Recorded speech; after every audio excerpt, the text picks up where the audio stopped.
Salam, karena saya tidak bisa hadir di peringatan Bu Doti, maka saya sengaja bikin video ini khusus untuk Bu Doti. Pertama, penghargaan sebesar-besarnya atas dedikasi Bu Doti untuk dunia pendidikan, dunia arsitektur. Karena buat saya pribadi, ilmu yang saya dapat itu masih di kepala terus, tidak hanya berguna waktu saya berprofesi sebagai arsitek, tapi juga pada saat saya keluar dari profesi arsitek, ilmu itu selalu tetap terpakai.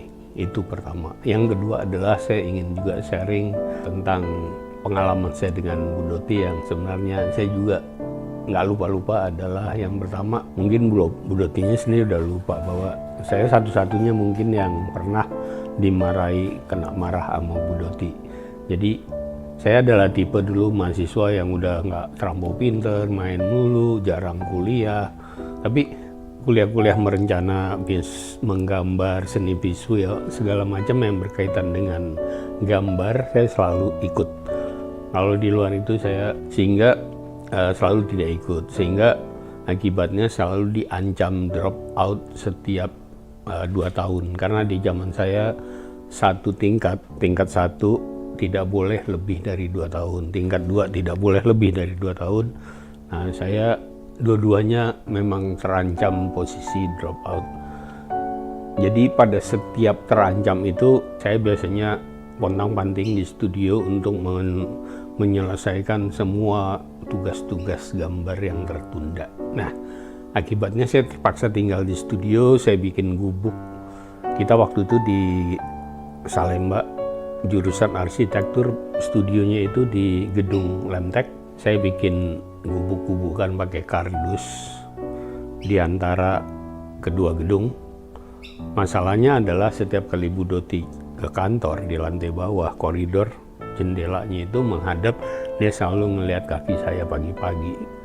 Nah, karena saya memang tidur di situ, sehingga satu hari dia manggil saya marah, dia bilang kamu harusnya rapiin, kamu nggak boleh tidur di situ. Pokoknya dia pada intinya marah, tapi marahnya nggak serem-serem amat waktu itu. Jadi yang saya lakuin adalah saya cuma geser boxnya biar nggak kelihatan dari. Jadi waktu Bu Doti jalan dia nggak ngelihat.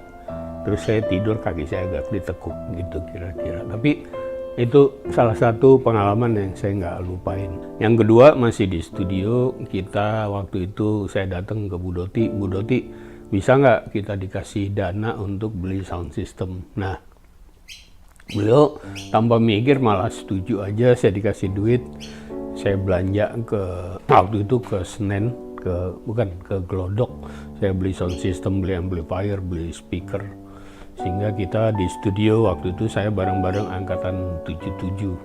Jadi tahun kedua, pokoknya saya drop out juga ancamannya. Jadi pada saat itu kita di studio bisa punya masang lagu kencang-kencang Pink Floyd pada saat itu yang populer yang kita putar. Kira-kira semoga sharing ini ada gunanya buat teman-teman, dan sekali lagi terima kasih sebesar-besarnya, setulus-tulusnya buat Bu Doti. Kuliah awal dari Ibu Doti yang tidak melupakan. Kalian harus bisa merasakan antara 1 senti, 5 senti, 8 senti, dan seterusnya.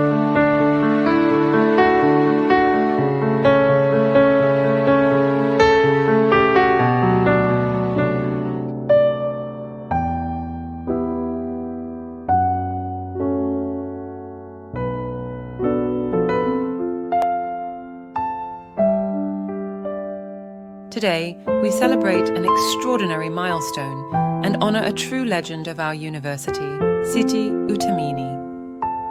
For 88 remarkable years, she has been more than a teacher. She has been an inspiration, a mentor, and a guiding light to countless students at the Architecture Universitas Indonesia. Her dedication has shaped not only the future of architecture, but also the hearts and minds of everyone lucky enough to learn from her. Today, we pay tribute to her unparalleled devotion and lifelong commitment to teaching, which will continue continue to resonate for generations to come. Let us take this moment to express our deepest gratitude and celebrate the legacy of an exceptional educator. Thank you, Teacher Budoti, for everything.